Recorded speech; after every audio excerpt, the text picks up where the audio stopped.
بغیر معرفت کے یا حی یا قیوم پڑھتے جانا یہ تھوڑا سا کہیں نقصان دہ ثابت ہو سکتا ہے. بہرحال ہم اس طرف نہیں جانا چاہ رہے, صرف آپ کو اس موضوع تک لانے کی پوری کوشش کرنا چاہ رہے. کیا ہے یا حی یا قیوم؟ کہاں سے لیا یہ لفظ؟ قرآن سے. اس کے ساتھ یہ جو یا لگایا, اس یا سے مراد ہے کہ وہ ہمارے ارد گرد موجود ہے, اور جہاں پر موجود ہے وہ یہ ہمیشہ نہیں تھی جگہ. غور فرمائیے گا, ہم نے کہا کہ وہ ہر جگہ ہے. یہی خدا کے بارے میں تصور, وہ ہر جگہ ہے. اور اسے کہا کہ یا حیو, تو ہمیشہ سے ہے اور ہمیشہ رہے گا, یعنی تو زندہ ہے اور ہمیشہ رہے گا. کیا کہا کہ یا اللہ, یا رحمان, یا رحیم. کیا ہم جہاں پر کہہ رہے ہیں, ہمارے عقیدے ہمیں کہہ رہے ہیں کہ وہ یہاں موجود ہے. وہ جہاں پر موجود ہے یہ جگہ ہمیشہ سے نہیں تھی, مگر اس کی موجودگی کے باوجود وہ اس کائنات سے پہلے بھی موجود تھا. اس سے پہلے بھی وہ کہیں موجود تھا. 5 باری بات, وہ کہیں موجود تھا. کہیں پر بھی اسے موجود مانیں گے تو ماننا پڑے گا کہ اس کے موجود ہونے کے لیے کسی مکان کی ضرورت درپیش ہے.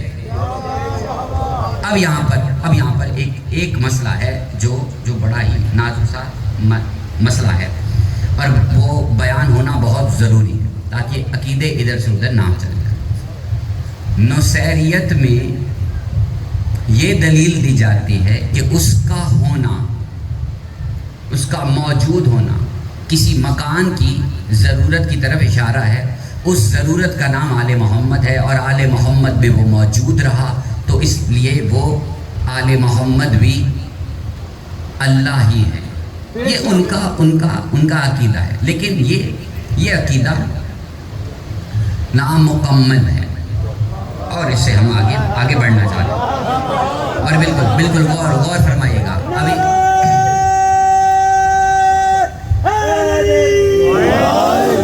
اس کی ذات کے بارے میں کہا جاتا ہے کہ وہ یا حیو یا قیوم ہے, وہ ہمیشہ سے ہے اور ہمیشہ رہے گا. جہاں پر ہم یہ دعویٰ کر رہے ہیں کہ وہ یہاں پر ہے, یہ جگہ کبھی ہمیشہ کے لیے نہیں ہے. یہ جب تباہ کر دی جائے گی تب پروردگار کہاں ہوگا؟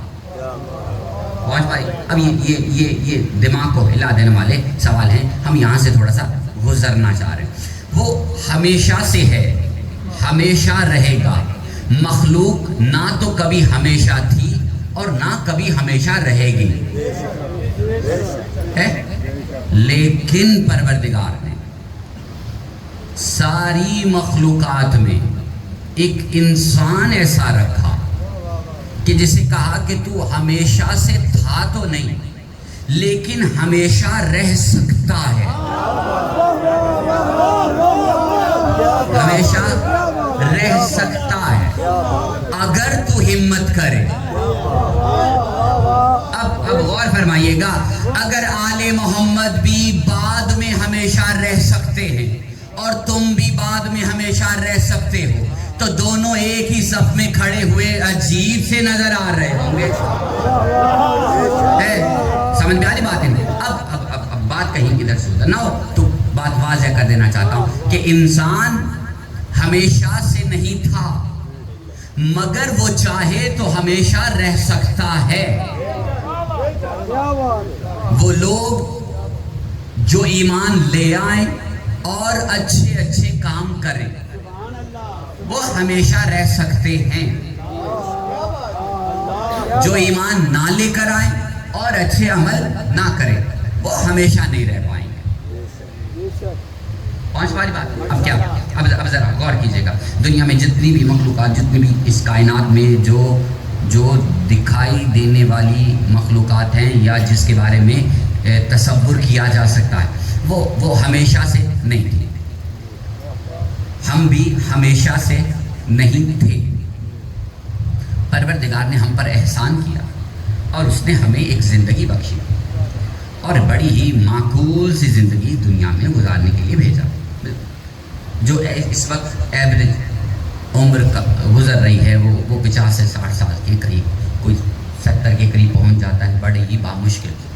لیکن بہت کم عمر ہے جو اس دنیا میں گزارنے کے لیے مل رہی. اب پروردگار نے انسان سے کہا کہ یہ جو معقول سی زندگی تمہیں مل رہی ہے نا، اس زندگی میں تم ہمیشگی کی طرف جا سکتے ہو.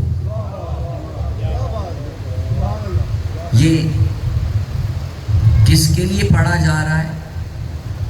کہ وہ ہمیشہ خالق کے لیے. اور وہ کہہ رہا ہے کہ اگر تم اس تھوڑی سی زندگی میں کچھ ایسا کر لو جو مجھے پسند آ جائے تو میں اپنی وہ ہمیشگی تمہیں دے دوں گا بدلے کے طور پر. اور یہ جو بدلے کے طور پر دیا جائے گا یہ بھی خدا کا احسان ہی ہوگا. احسان ہوگا، عطا ہوگی، کرم ہوگا. اگر خدا تم پر کرم نہ کرے تو خدا نے قرآن پاک میں کہا اگر خدا نہ چاہے، اگر خدا چاہے تو وہ تمہیں ہدایت دے دے، اگر خدا نہ چاہے تو وہ تمہیں ہدایت سے بھی دور رکھے. ہدایت کا ملنا بھی اسی کی وجہ سے ہے، نہ ملنا بھی اسی کی وجہ سے ہے. اب اگر یہ ہمیشگی تمہیں مل رہی ہے تو یہ کسی کا احسان ہے تم پر، کسی کا کرم ہے تم پر. لیکن ایک سوال پوچھنا چاہ رہا ہوں، یہ جو خدا ہمیشہ سے تھا اور ہمیشہ رہے گا یہ بھی کیا کسی کی وجہ سے ہے؟ یہ کسی کی وجہ سے نہ ہونا بتا رہا ہے کہ یہ خالق ہے. یہ کسی کی وجہ سے نہیں ہے. اگر یہ کسی کی وجہ سے ہے تو جو وجہ ہے وہ خالق ہے. اب یہیں پر نصیری پریشان ہو جاتے ہیں اور کہہ دیتے ہیں کہ ہاں عجیب سی باتیں جو عقیدے کو خراب کرنے والی باتیں کہ خدا کو بنانے والی ذات کا نام نعوذ باللہ علی المرتضی، یہ نصیریت میں ہے. اور اسی طرح کے عقائد سننے کے بعد پیدا ہو گئے. ہمارا تعلق ہے فقیروں کے ساتھ. ہم اس نقطے پر پہنچنے کی کوشش کرنا چاہ رہے ہیں جہاں پہ پتہ چل سکے کہ خالق کیا ہے، مخلوق کیا ہے اور آل محمد کہاں ہے. اب چونکہ تھوڑی سی بات ہم بالکل غور کیجئے گا. اللہ نے یہ جو تمہیں زندگی عطا کی یہ بھی اس کا کرم، اور یہ ہمیشہ نہیں ملنے والی، یہ ہمیشہ ملنے والی نہیں ہے. اس پہ کبھی بھی اترانا نہیں، اس پہ کبھی بھی تکبر نہیں کرنا. جو کچھ ملا ہے اس پہ تحمل مزاجی رکھنی. عارضی ہے یہ زندگی، عارضی. اچھا جو ملی ہے اس میں کیا کرتے ہو؟ زندگی کے معاملات جو فطرت پر مبنی ہے اور وہ عمل کرتے ہیں جو دین پر یا شریعت پر مبنی ہے. انسان دنیا میں آیا، سیکھنا شروع ہوا، اور خدا کا بڑا ہی عجیب سا قانون ہے کہ ہم جب سیکھ چکے ہوتے ہیں، جب سب کچھ سیکھ لیا، اپنے اندازے کے مطابق سیکھ لیا، اب جب زندگی گزارنے کا طریقہ سارا سمجھ میں آیا، اللہ نے کہا آ جاؤ واپس، آ جاؤ، کیونکہ سیکھ لیا. یعنی پتہ چلا یہ سیکھنا اس جہان کے لیے تو ہے ہی نہیں. بچوں سے پیار کرنا، بڑوں کا ادب کرنا، یہ یہاں کے لیے تو ہے ہی نہیں. اللہ نے کہا سیکھ لیا، چلو آپ چلو چلتے ہیں. کہاں چلتے ہیں؟ اس جہان میں جہاں پر فنا نہیں ہے. تم تو فنا والی دنیا میں کچھ سیکھنے کے لیے آئے، سیکھ لیا، اب چلو. جانے کا طریقہ کیا ہے؟ جانے کا ایک ہی طریقہ ہے، وہ ہے انتقال. انتقال سمجھتے؟ مر جانا، موت. یہ واحد طریقہ ہے اس جہان فانی کو چھوڑنے کا. کوئی دوسرا طریقہ ہے ہی نہیں اس جہان فانی کو چھوڑنے کا. موت واحد طریقہ ہے. اب پروردگار نے اور یہ بڑی ہی عجب سی بات ہے جو آپ کے سامنے عرض کرنا چاہ رہا ہوں. ہم اس دنیا میں کیا نہیں دیکھ سکتے؟ فرشتے نہیں دیکھ سکتے، جنات نہیں دیکھ سکتے، انبیاء نہیں دیکھ سکتے، بہت سی ایسی مخلوقات ہیں جو ہم نہیں دیکھ سکتے۔ کیوں؟ اچھا، اس کیوں کو سمجھنے کے لیے پہلے موت کو سمجھنا پڑے گا۔ جیسے ہی موت آئی، موت در حقیقت ہے کیا؟ جسم سے روح کو جدا کرنا۔ جیسے ہی جسم سے روح کو جدا کیا، زیادہ نظر آنا شروع ہوا، زیادہ نظر آنا شروع ہوا۔ اب جو زندگی میں تمہیں نظر نہیں آ رہا، وہ مرنے کے بعد نظر آ رہا ہے۔ وہ فرشتے جو تمہارا حساب کتاب لینے آئے، ابھی تک نظر نہیں آ رہے۔ جتنا چاہے مرضی علم حاصل کر لو، یہ نظر نہیں آئیں گے۔ موت آئے گی، یہ نظر آنا شروع ہو جائے گی۔ وہ منکر و نکیر اور کرامن کاتبین، ایسی چیزیں نظر آنا شروع ہو جائیں گی۔ تمہیں اپنے ارد گرد کے لوگ اس طریقے سے نظر آنا شروع ہو جائیں گے جو ان آنکھوں سے دیکھ پاتے ہی نہیں۔ اب پتہ چلا ہماری جو روح ہے وہ اس جسم میں زندگی کے لیے نہیں ہے، قید میں ہے۔ اس جسم میں ہماری روح قید ہے۔ جیسے ہی یہاں سے آزاد ہوئی، اسے زیادہ نظر آنا شروع ہوا۔ اب اصل زندگی تو مرنے کے بعد ہے جو نظر آنا شروع ہوا۔ اب ایک بعض لوگوں کے لیے ایک چھوٹی سی بات عرض کرنا چاہ رہا ہوں کہ یہ جسم اتنا عجیب ہے کہ جب تک روح اس کے اندر قید ہے، علی کا ذکر کرتے رہتے ہیں، وہ دکھائی نہیں دیتا۔ ذکر کرتے رہتے ہیں، وہ دکھائی نہیں دیتا۔ جیسے ہی اس جسم کو روح نے چھوڑا، قبر میں وہی دکھائی دیتا ہے، وہی علی دکھائی دیتا ہے۔ اب پتہ چلا کہ یہ ہماری روح جو ہے، اس کی دیکھنے کی طاقت اس جسم کے بغیر زیادہ ہے، جسم کے ساتھ کم ہے۔ اب ہم چلے روح کو جسم سے جدا کرنے، جدا ہوئی۔ اب پروردگار نے کہا کہ دیکھو، خبردار، اس کو جان بوجھ کر جدا نہ کرنا، جان بوجھ کر اسے اس جسم سے جدا نہ کرنا۔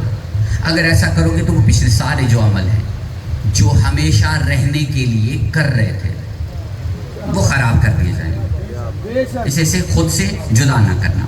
پھر کیسے؟ انتظار کرنا۔ جب یہ تمہارا جسم چھوڑا، اب دنیا کو اور طریقے سے دیکھنا شروع کیا۔ اب صرف قابل توجہ بات یہ ہے، جسم اہمیت رکھتا ہے یا روح اہمیت رکھتے؟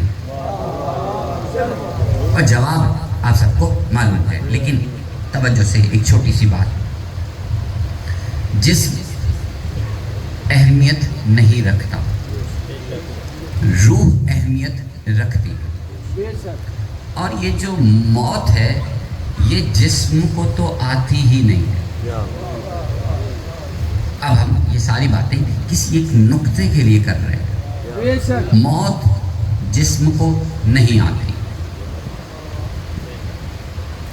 تمہارا نفس اس کا ذائقہ لیتا ہے، موت کا ذائقہ لیتا ہے۔ اب یہ مختلف باتیں ہیں جو آپ کے سامنے عرض کر رہا ہوں، کسی ایک خاص نقطے تک آپ کو پہنچانے کی خاطر۔ انسان موت کا ذائقہ لیتا ہے، موت نگلتا نہیں ہے، ذائقہ لیتا ہے۔ اب اس ذائقے کے پیچھے بھی ایک بہت بڑی حکمت ہے پروردگار کی، لیکن اس سے پہلے چند باتیں آپ کے سامنے عرض کرنا چاہ رہا ہوں، بالکل توجہ ہماری طرف رکھیے گا۔ اللہ تبارک و تعالیٰ نے کہا کہ اسے خود سے جدا نہیں کرنا، انتظار کرنا۔ اب یہ روح کیا ہے، اس کے بارے میں دنیا کی بہت سے علم اسی تحقیق پر نچھاور کر دیے گئے، لیکن کوئی نتیجہ نہیں مل پایا۔ کیوں؟ کیونکہ اللہ نے قرآن پاک میں ارشاد فرمایا کہ اے میرے حبیب، یہ تم سے پوچھتے ہیں کہ روح کیا ہے، ان سے کہہ دو یہ میرے رب کا امر ہے۔ کیا ہے؟ امر ہے. کس کا؟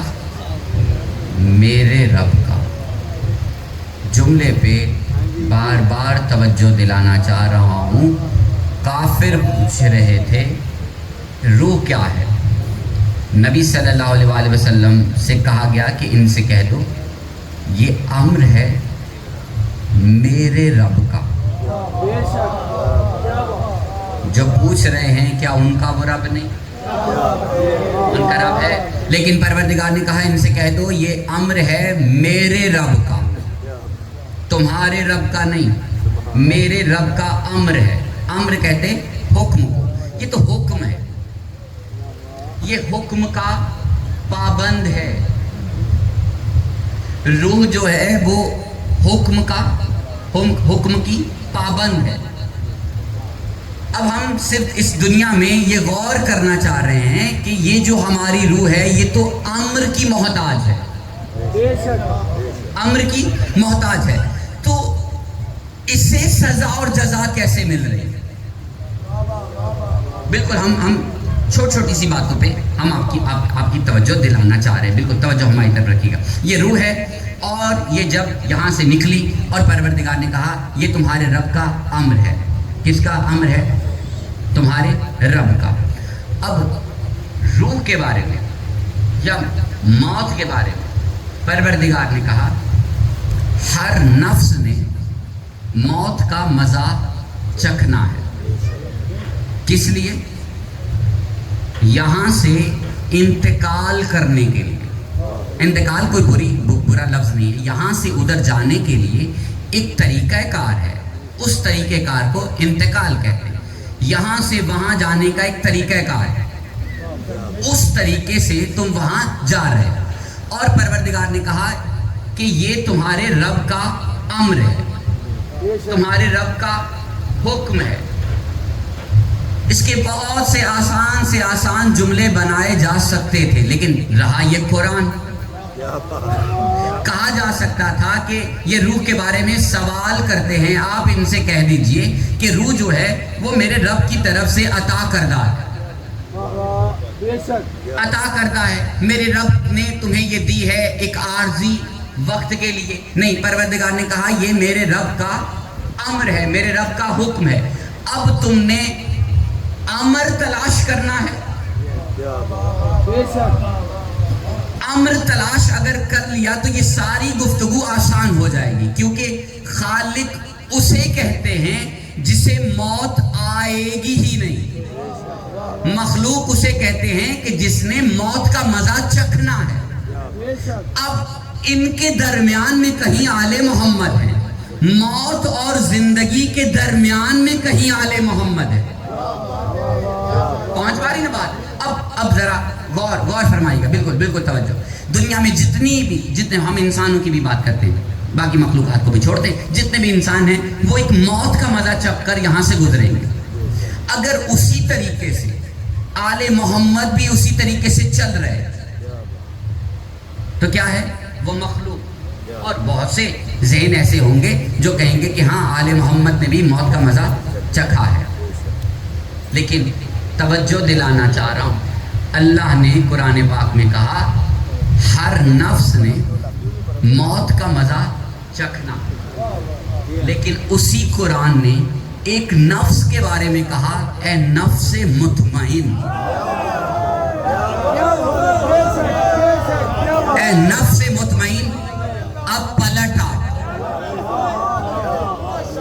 اب وہ پچھلی جو ساری باتیں کی وہ آپ کے سامنے عرض کرنا چاہ رہا. امام حسین کے بارے میں ہمارا سب کا عقیدہ ہے، اپنوں اور غیروں کا سب کا عقیدہ ہے کہ امام حسین نے خود کو سجدے کی حالت میں رکھا اس وقت جب قاتلوں کے ہاتھ میں تلواریں تھیں. اور اللہ نے کہا خبردار اپنی مرضی سے اس جسم سے روح کو جدا نہ کرنا، جہاں تک ممکن ہو اپنی جان بچاؤ. اور کربلا کے میدان میں خدا اپنے نفس مطمئن کو کہہ رہا ہے تیروں اور تلواروں کے درمیان کہ اب بچاؤ کرنا چھوڑ دے، خود کا بچاؤ چھوڑ دے. اب جب حسین نے اپنا بچاؤ چھوڑ دیا، اپنے آپ کو بچانا چھوڑ دیا تو خدا نے کہا اب تو ہے نفس مطمئن، وہ نفس جو مطمئن ہے، وہ نفس جو مطمئن ہے۔ اب ذرا غور کیجئے گا ان الفاظ پہ۔ وہ نفس کیسے مطمئن ہو سکتا ہے جس کا 18 برس کا بیٹا مار دیا گیا ہو؟ مصائب سے جملے لے کر فضائل کے طور پر آپ کے سامنے عرض کرنا چاہ رہا ہوں، جس نے اکبر سے لے کر اصغر تک دین کی خاطر دیے، وہ نفس مطمئن کیسے ہو سکتا ہے؟ اب میں عرض کرنا چاہ رہا ہوں، نفس مطمئن تب ہوتا ہے جب اسے اگلی زندگی کا پتہ ہو۔ انسان بڑا ہی ناشکرا ہے، اسے جتنی مرضی طویل زندگی مل جائے اس میں ایک خواہش ضرور رہتی ہے، کاش تھوڑا اور وقت مل جاتا، میں یہ بھی کام کر لیتا، کاش میں اپنا بیٹا بیاہ لیتا، کاش میں اس کا بھی بیٹا بیاہ لیتا، ہے نا، یہ خواہشیں رہتی۔ لیکن نفس، ہر نفس نے موت کا ذائقہ چکھنا ہے، لیکن قرآن پاک میں صرف ایک نفس ہے جس کے بارے میں کہا کہ تو نفس مطمئن ہے۔ پلٹا، اس پہ ذرا غور طلب، تھوڑی سی توجہ اس پہ ضرور چاہیے۔ ہم نے کہاں جانا ہے؟ انتقال، کہاں؟ ایک جگہ سے دوسری جگہ۔ کس جگہ؟ جہاں پر ہم اس سے پہلے کبھی گئے نہیں۔ نہیں سمجھ میں آئی بات؟ 3 جہان ہیں جو ہم اور آپ جانتے ہیں، جہان فانی، عالم ارواح، عالم برزخ۔ اس زندگی سے پہلے تم عالم ارواح میں تھے، اب جو تمہاری نسلیں آنے والی وہ اس جہان کے بارے میں نہیں جانتی، ناواقف ہے۔ تم آئے یہاں، اب جو گزشتہ ہے اس کے بارے میں تم نہیں جانتے، نہ میں جانتا۔ عالم ارواح میں میں کہاں تھا، کس حال میں تھا، مانتا ضرور ہوں کہ وہاں تھا، جانتا نہیں تھا کہ کس حال میں۔ اب مرنے کے بعد ایک اور عالم میں جانا ہے، عالم برزخ میں وہاں کا رہنے والا تھوڑی نہ ہوں، میں وہاں کا رہنے والا نہیں ہوں۔ اس لیے موت کے پاس طاقت ہے کہ یہاں سے وہاں لے کر جائیں گے، اور اللہ نے حسین سے کہا ہے نفس مطمئن پلٹا۔ پلٹنا وہاں ہوتا ہے جہاں پہلے رہا گیا ہو، جہاں پر پہلے کبھی رہا گیا ہو۔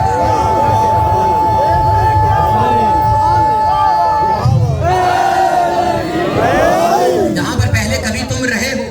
اب جتنے بھی نفس اس دنیا میں ہیں، سب نے موت کا مزہ چکھنا ہے نا، چکھنا ہے نا۔ کیا اس جہان میں جانا ہے جہاں پر نہ میں جانتا ہوں نہ تم جانتے ہو کہ وہاں پر کیا ہے۔ لیکن حسین کے لیے خدا نے کہا اے نفس مطمئن، موت کا مزہ نہیں چکھنا۔ کیا کہا؟ اے نفس مطمئن پلٹا۔ اب قابل غور بات یہ ہے کہ اگر اس وقت حسین کو موت آ جاتی نعوذ باللہ، تو حسین نوکے نیزہ پہ قرآن نہ پڑھ رہا ہوتا۔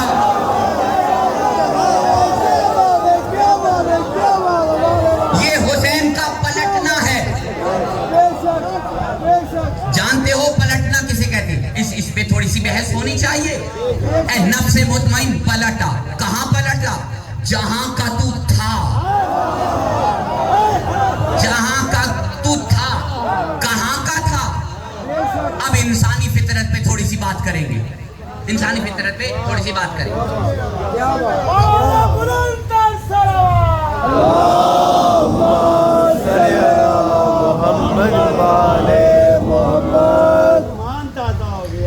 انسان یہ جو اسے یہاں پہ ایک ڈیپ سے اسپائنل کورڈ کہتے ہیں، ساری زندگی اسی میں انسان کی قید ہے۔ کٹ جائے تمہارا ہاتھ، انگلی، پیر، آنکھ نکل آئے، کان زخمی ہو جائے، بچاؤ ممکن۔ یہ کٹ جائے، بچاؤ ممکن نہیں۔ فطرت کے ارد گرد گھیرے میں ہو تم. بے شک. کیا بات. دین کی خاطر ہو جائے, مذہب کی خاطر ہو جائے, دنیا کی خاطر ہو جائے, یہ کٹ جائے تو اللہ کہتا ہے فطرت کے پابند ہونا. اب تمہارا انتقال لازم ہے, تم اب یہاں کے رہنے والے نہیں, کیونکہ یہ کٹ چکا نا, کٹ چکا. اب چلے جاؤ. کہاں جانا ہے؟ اس جگہ جہاں کے لیے تمہیں بنایا گیا, بے شک. وہاں کے رہنے والے نہیں ہو. اب امام حسین سے کہا اے نفس مطمئن پلٹ آؤ. اب دنیا کو لگا پلٹنے سے مراد ہے کہ جہاں سے تمہیں بھیجا گیا تھا وہاں پر واپس آ جاؤ. ایک سوال پوچھنا چاہ رہا ہوں, حسین اس دنیا سے چلے گئے؟ عقیدے پہ بات کر رہے ہیں نا, چلے گئے نہیں گئے نا. اگر چلے گئے تو تم اور میں یہاں کیا کر رہے ہیں؟ دنیا میں اتنا پیسہ خرچ ہو رہا ہے عزاداری پر, عزاداری امام حسین پر. کہاں چلے گئے؟ نفس مطمئن پلٹا. کہاں پلٹا؟ کسی اور جہان میں نہیں, اس انداز میں پلٹ جا جہاں کا تو تھا. اب اس میں تھوڑا سا غور کیجیے گا. ہم نے مجلس کے آغاز میں کہا وہ ہمیشہ سے تھا, ہمیشہ رہے گا, اس پر فطرت لاگو نہیں ہوتی. کس پر؟ خالق حقیقی پر فطرت لاگو نہیں ہوتی. اب لوگوں نے کہا کہ ہم نے تو حسین مار دیا, فطرتی سارے عمل کر دیے, گلا کاٹ دیا. اب امام حسین کو اب بالکل غور سے غیر مسلم ہو کر تھوڑا سا سوچنا, کیونکہ علم حاصل کرنے کے لیے اکثر غیر ہونا پڑتا ہے. غور کیجیے گا. اللہ نے اگر کہا کہ اپنی زندگی جہاں تک ممکن ہو بچا کے رکھنا, گوانا نہیں, جہاں تک ممکن ہو بچا کے رکھنا. امام حسین نے علی اصغر کو دفن کرنے کے بعد ذوالفقار کا سہارا لے کر کہا کہ تم نے میرے اکبر کو مارا, لو اب ایک پیاسے کی جنگ لے لو. اس مقام پر فطرت یہ کہتی ہے کہ یا تم مر جاؤ یا صلح کا پیغام بھیجو. فطرت یہ کہتی ہے. امام حسین نے تلوار نکالی اور مسلسل جنگ کی. 1,24,000 پیغمبروں نے یہ جنگ بغور دیکھی. آدم حیران, انسان ایسا ہو نہیں سکتا. نوح حیران کہ انسان ایسا اس معیار کا ہو نہیں سکتا. اب ذرا غور کیجئے گا, آخری نبی تک ہر نبی نے کہا انسان ایسا ہو نہیں سکتا. انبیاء کے آخری نبی نے حضرت محمد مصطفیٰ نے کہا کوئی نبی بھی ایسا ہو نہیں سکتا, کوئی نبی بھی ایسا ہو نہیں سکتا. امام علی نے کہا کوئی امام ایسا ہو نہیں سکتا. ہر کسی نے اپنے مرتبے پہ کھڑے ہو کر کہا ایسا تو کوئی ہو نہیں سکتا. جب ایسا کوئی ہو نہیں سکتا تو پروردگار نے, خالق حقیقی نے کہا اے نفس مطمئن, اے نفس مطمئن. ابراہیم کے ہاتھ میں جب چھری تھی نا, یقین تھا, اطمینان نہیں تھا. ابراہیم اپنے بیٹے کو ذبح کرتے کرتے نفس مطمئن نہیں تھا. امام حسین نے اپنے سارے ذبح کروا کر اللہ سے کہلوا لیا کہ میں نفس مطمئن ہوں. نفس مطمئن پلٹا, کیا بن جا وہ جو تو اصل میں ہے.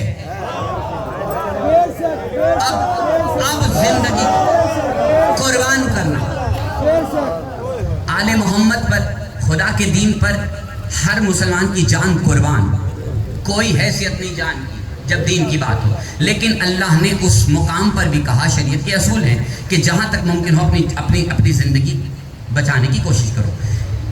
جب کوئی قاتلوں کے درمیان جنگ کر سکتا ہو اور تلوار نیام میں رکھ کر سجدے میں چلا جائے, اسے خودکشی کہتے ہیں. اسے عام زبان میں خودکشی کہتے ہیں کہ مرنے کے لیے کیا اب مرنا, لیکن یہ نعوذ باللہ خودکشی نہیں ہے, یہ نفس مطمئن کا پلٹنا ہے. نفس مطمئن کا پلٹنا ہے. آیت الکرسی سب نے پڑھی ہے, اس کا ترجمہ تھوڑا بہت سنا ہوگا. کہیں نہ کہیں سنا ہوگا. اللہ وہ ہے جس کے سوا کوئی بھی عبادت کے لائق نہیں اور وہ ہمیشہ سے تھا اور ہمیشہ رہے گا. یہ اس کی خوبی ہے, اس کی خصوصیت ہے, اس خالق حقیقی کا ایک مرتبہ ہے جس سے اب غور فرمائیے گا, کوئی خدا کو مار سکتا ہے؟ ایسا ہو ہی نہیں سکتا. فرعون آ جائے, شداد آ جائے, نمرود آ جائے, وہ نہیں مار سکتے. کیوں؟ مر سکتا نہیں. حسین کو کہا گیا اے نفس مطمئن پلٹ آ. اب دنیا کے سامنے یا ہم کہیں کہ 9 لاکھ کے سامنے حسین نے اپنے آپ کو رکھا. لو مار سکتے ہو مار لو, لو مار سکتے ہو تو مار لو. ایک جملہ عرض کرنا چاہ رہا ہوں سب سننے والوں کی خدمت میں. گلا کٹا, کٹنے کے بعد نوکے نیزہ پہ بلند ہونے کے بعد اس نے جو بھی پڑھا وہ قرآن تھا. بے شک بے شک. اب نفس مطمئن پلٹ چکا ہے. سمجھ گئے؟ ممکن ہے کہ یہ بات سمجھ میں نہ آ رہی ہو, اور میں اپنے سننے والوں کی خدمت میں کچھ ایک نقطے تک آپ کو لے کر جانا چاہ رہا ہوں. ہر نفس نے موت کا ذائقہ چکھنا ہے. اللہ نے کہا ہر شے فنا کر دی جائے گی, باقی رہے گا تیرے رب کا چہرہ جو عزتوں والا ہے, جلال والا ہے. چہرہ بس وہی باقی رہے گا. اب نفس مطمئن وہ ہے جو پلٹ رہا ہے. عالم برزخ کے لیے نہیں, اپنی اس حالت میں جس کے لیے وہ ہمیشہ سے تھا.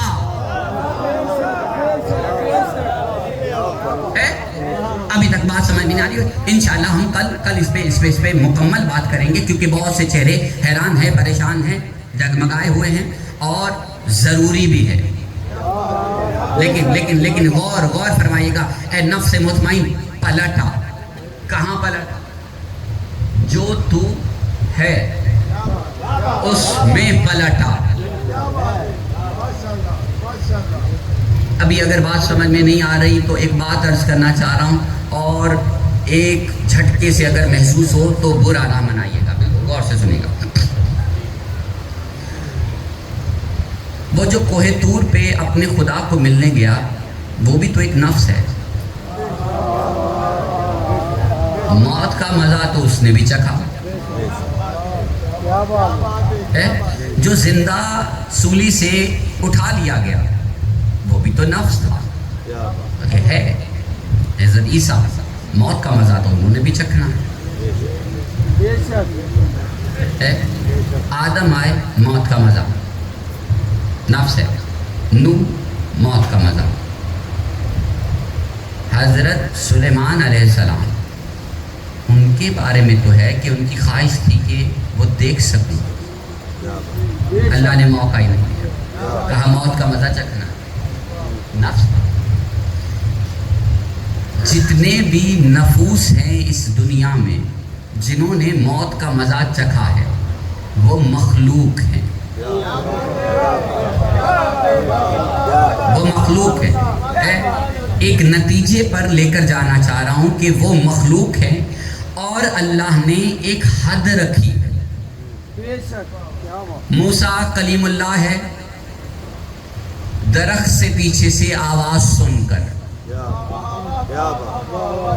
ایسے نفس کو کلیم اللہ نہیں کہتے جہاں پر درخت کے پیچھے سے آواز آئے, اصل آواز ہی نہ آئے.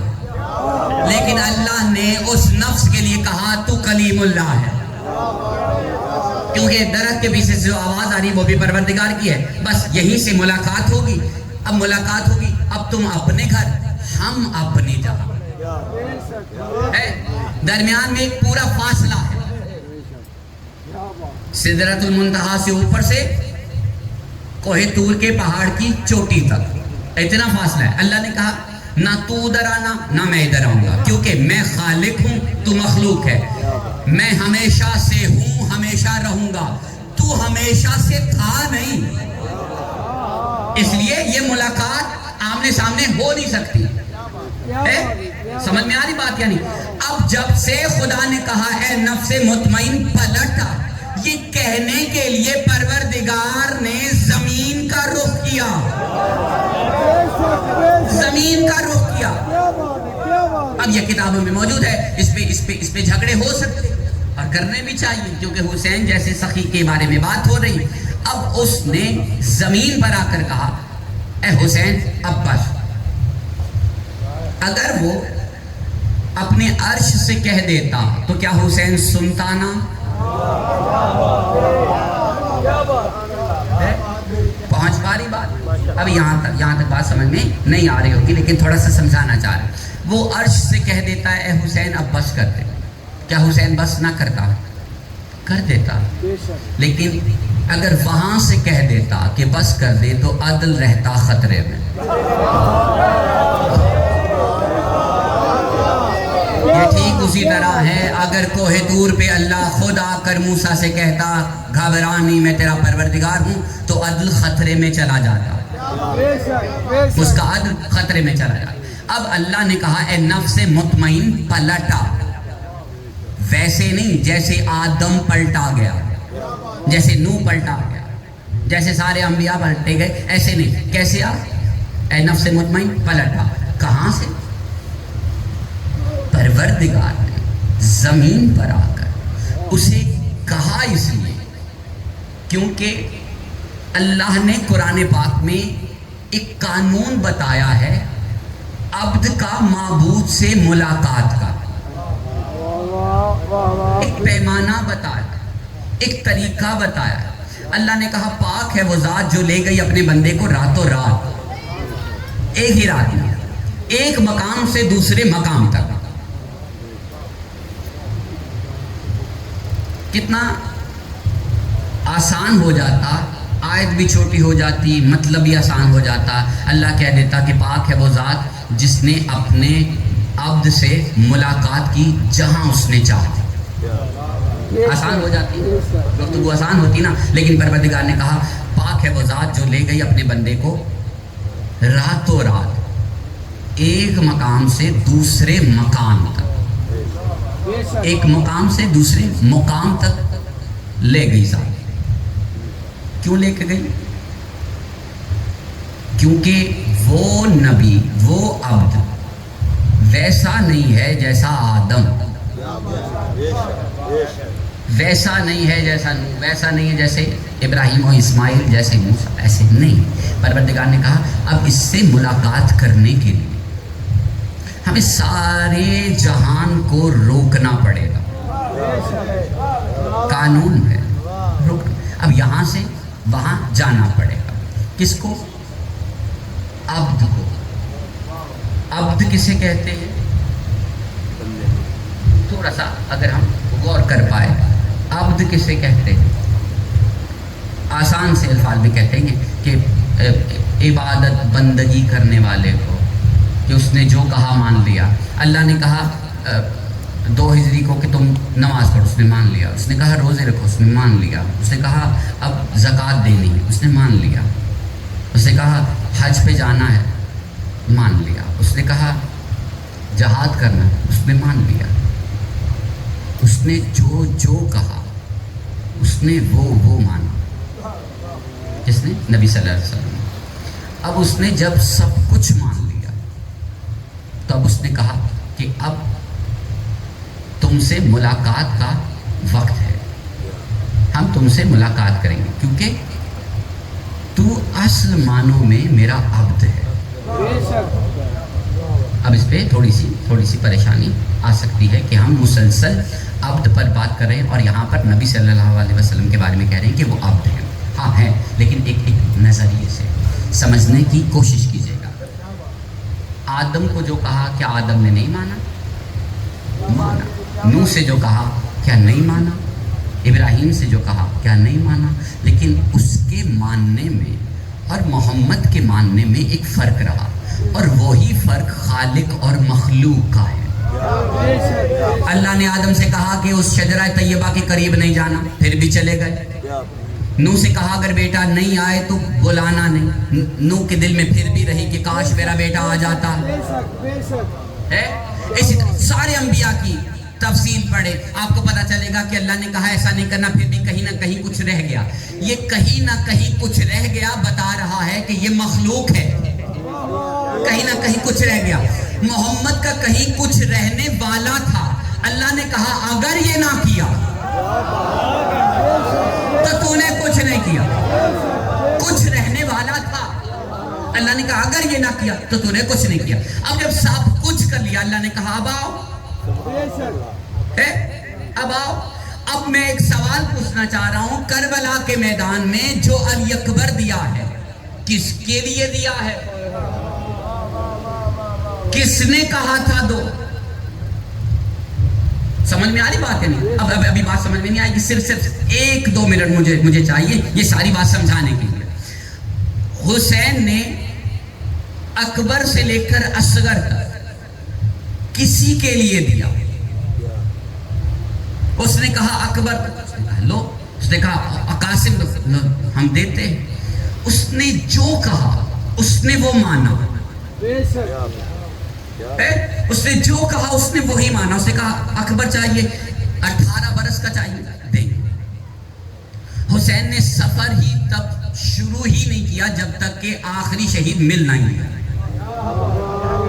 ہے نا؟ علی اصغر کا سارا سفر، ساری زندگی ایک سفر میں ہے. توجہ سے سنیے گا. اسے سب کچھ دے دیا. جب سب کچھ دے دیا اس نے پھر بھی رجوع نہیں کیا، کیونکہ وہ چاہ رہا تھا کہ یہ مجھ سے کچھ مانگے. اس نے کچھ مانگا نہیں. اس کا نام مانگنا بتا رہا ہے تعلق مخلوق سے نہیں ہے. تعلق مخلوق سے نہیں ہے. اب پتہ لگانا ہے کہ اگر وہ مانگ نہیں رہا ہے تو تعلق مخلوق سے نہیں ہے تو کس سے ہے؟ کیونکہ خالق تو ہے نہیں. بے شک بے شک. کل کے لیے ہم یہ ساری بات یہاں سے تک روک دیتے ہیں تاکہ کل ہم کسی نتیجے پہ پہنچ سکیں کہ آل محمد اگر خالق نہیں ہے، اگر مخلوق نہیں ہے تو درمیان میں اگر کچھ ہے نہیں تو یہ کہاں ہے؟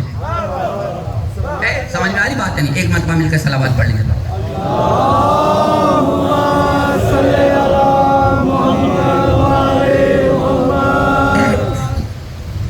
ایک مرتبہ پھر سے میں صلوات پڑھ.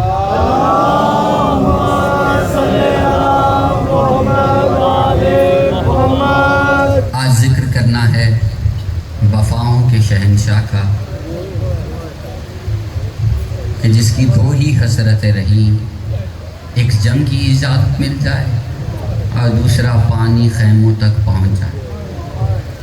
یہ دونوں حسرتیں اس شہنشاہ کی پوری نہ ہو سکیں. رونے والوں کی خدمت میں ایک بات عرض کرنا چاہ رہا ہوں، ایک اشارے کے طور پر. علی اکبر کا لاش آیا، جناب زینب نے کہا واہ محمد، ہائے محمد. قاسم کے ٹکڑے آئے، کہا ہائے قاسم. سب کے لاشیں آئے، کسی نہ کسی کو یاد کر کر ہائے بولی. عباس کے مرنے کی خبر ملی تو زینب نے کہا واہ حجاب، ہائے میرا حجاب. جس کے بھروسے پر زینب نے مدینہ چھوڑا تھا وہ جنگ کی اجازت مانگتا رہا. حسین نے جنگ کی اجازت نہیں دی. اکبر گئے، کہا مولا آپ اجازت دے دیں. مولا نے کہا ابھی اجازت نہیں دے سکتا، تجھے اجازت نہیں دے سکتا کیونکہ جنگ جیتنا نہیں ہے، تجھے جنگ کی اجازت نہیں دے سکتا. قاسم کے ٹکڑے ہوئے، کہا مولا آپ تو اجازت دیں. مجھے ایوان سے ایک بات بتاؤ کہ جو صفین جیسی جنگ لڑ چکا ہو اس کے لیے کربلا کے میدان میں اپنی تلوار نیام میں رکھنا کتنا مشکل ہوگا، کتنا مشکل ہوگا. جب سارے شہید ہو چکے نا، عباس قریب آیا، آ کر کہا مولا مجھے جنگ کی اجازت دیجیے. مولا نے کہا میں تجھے کیسے جنگ کی اجازت دوں، تو میری فوج کا سپہ سالار ہے. یہ سننا تھا. عباس نے پہلے دائیں دیکھا پھر بائیں دیکھا، دیکھ کر کہا مولا وہ فوج کہاں ہے جس کا میں سپہ سالار. اتنے میں عباس نے سنا کہ خیمے سے بار بار رونے کی آواز بلند ہو رہی ہے، ہائے میرا بھائی مر جائے گا، ہائے میرا بھائی مر جائے گا، اگر پانی نہ ملا میرا بھائی مر جائے گا۔ عباس نے خیمے کے اندر گئے، جا کر دیکھا کہ بہن نے اصغر کو اپنی گود میں لیا ہوا ہے اور بار بار کہہ رہی ہے میرا بھائی مر جائے گا۔ جناب عباس نے کہا اپنے بابا سے اجازت تو دلوا دے، میں وعدہ کرتا ہوں پانی کے بغیر نہیں آؤں گا، میں پانی کے بغیر نہیں آؤں گا۔ جناب سکینہ حسین کے پاس گئی، حسین نے سکینہ کو آتے ہوئے دیکھا تو بھاپ لیا کہ بیٹی کیا چاہتی ہے۔ حسین نے اس سے پہلے کہ سکینہ کوئی سوال کرے، حسین نے پہلے ایک سوال رکھ لیا، کہا سکینہ مجھے ذرا ایمان سے بتانا تیرے بھائی کی عمر کتنی ہے؟ کہا 6 ماہ۔ کہا میرے بھائی کی عمر کتنی ہے؟ کہا 32 برس۔ حسین نے کہا کہیں ایسا نہ ہو نہ تیرا بھائی رہے نہ میرا بھائی رہے۔ میں قصہ مختصر کرنا چاہ رہا ہوں۔ اجازت ملی، کہا عباس اجازت صرف اس بات کی ہے کہ صرف پانی لے کر آنا، پانی لے کر آنا ہے۔ علم حسین نے دیا، مشکیزہ سکینہ نے دیا۔ جملہ سنو گے رونے والوں کی خدمت میں عرض کرنا چاہ رہا ہوں۔ 4.5 سال کی سکینہ ہاتھ میں مشکیزہ اور کہہ رہی ہے چچا میں آپ کے گلے میں خود پہنانا چاہتی ہوں۔ عباس جھکے اتنا جھکے کہ ہاتھ سکینہ کے قدموں پہ آئے، سکینہ کے قدموں پہ آئے، چچا کے رخسار کا بوسہ لیا، گلے میں مشکیزہ پہنایا۔ عباس نے وعدہ کیا کہ اگر آؤں گا تو پانی لے کر آؤں گا۔ عباس نے اپنے گھوڑے پر سوار ہوئے اور فرات کی طرف رخ کیا۔ اب اتنی رفتار سے عباس نہر فرات کے اندر پہنچے کہ کسی میں جرت تک نہیں ہوئی کہ حسین کے عباس کو روک سکے۔ جلال ہے عباس کا۔ صرف ایک جملہ سننا، اپنے ہاتھ میں نہر فرات سے تھوڑا سا پانی اپنے چلو میں لیا اور اسے بغور دیکھا، دیکھنے کے بعد اسے واپس پھینک دیا۔ یہ پھینکنا بتا رہا ہے کہ وفا کسے کہتے ہیں، وفا کسے کہتے ہیں۔ بس ایک جملہ سننا، مشکیزہ بھرنے کے بعد رخ کیا خیمے امام حسین کی طرف اور اپنی سواری سے کہا مجھے جتنا جلدی ہو سکے خیمہ حسینی کی طرف لے جاؤ، کیونکہ ایک بیٹی انتظار کر رہی ہے اس مشکیزے کا۔ عباس کا گھوڑا بڑی تیزی سے چل رہا تھا۔ عمر سعد نے کہا اگر یہ پانی خیام حسینی تک پہنچ گیا تو ہم جیتی ہوئی جنگ ہار جائیں گے، یہ پانی پہنچنا نہیں چاہیے۔ ارد گرد سے کوئی تیر چل رہے تھے، تلواریں چل رہی تھی، جو چلایا جا سکتا تھا وہ چلایا گیا، لیکن ایک بار ایسا ہوا کہ عباس کا ایک بازو قلم ہوا۔ عباس نے کہا صدقہ جناب علی اصغر کا، مشکیزے کو دوسرے ہاتھ میں پکڑا، پھر ایک بار ہوا تو مشکیزے کو اپنے دانتوں میں پکڑ کر کہا صدقہ جناب سکینہ کا۔ اب ایک تیر لگا جو مشکیزے پہ لگا، جیسے ہی وہ تیر مشکیزے پہ لگا نا، عباس نے کہا سواری سے اب رخ نہر کی طرف کر لو، میں خیام حسینی کی طرف نہیں جا سکتا، میں خیام حسینی کی طرف جا نہیں سکتا۔ ادھر سکینہ ننھے بچوں سے کہہ رہی ہے اپنے کوزے اٹھاؤ، میرا چچا پانی لے کر آ رہا ہے، میرا چچا پانی لے کر آ رہا ہے۔ بچے آس لیے بیٹھے ہیں، چچا پانی لے کر آئے گا۔ پانی ریت پر بہہ گیا، عباس کی آس ٹوٹی۔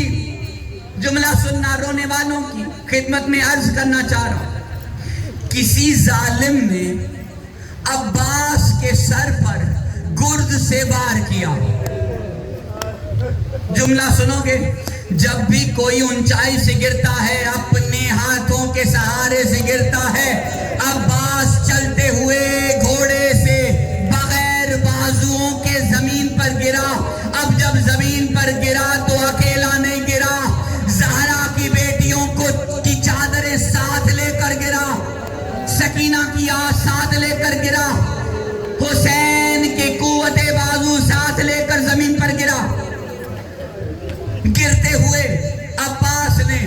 حسین کو مخاطب کر کے کہا مولا میرا آخری سلام قبول کرنا۔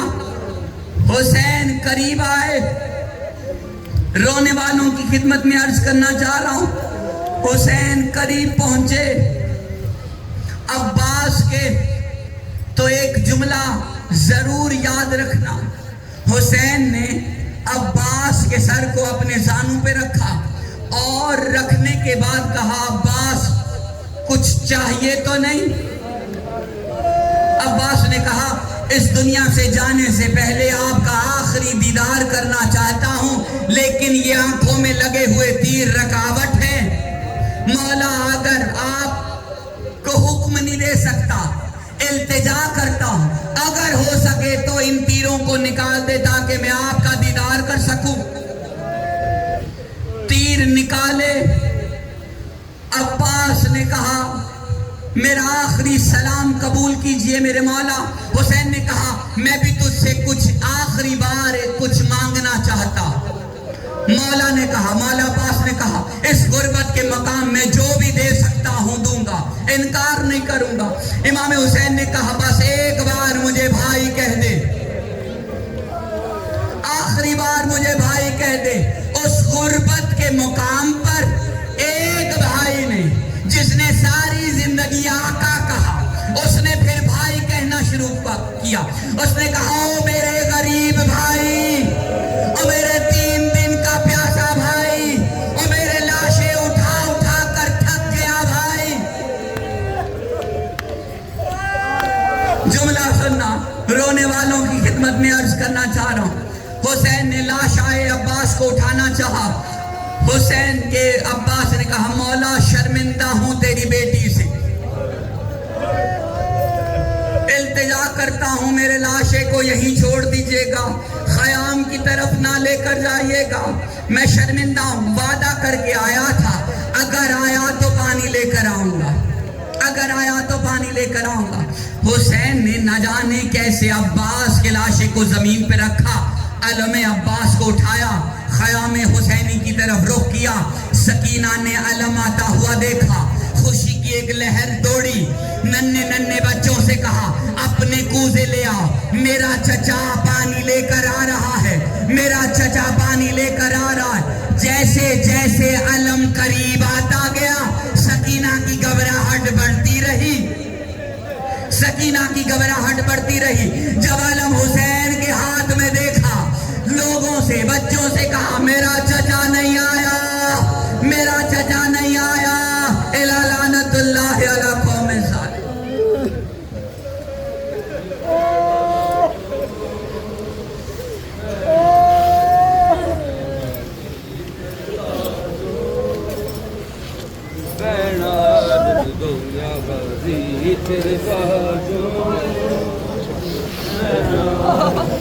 اوہ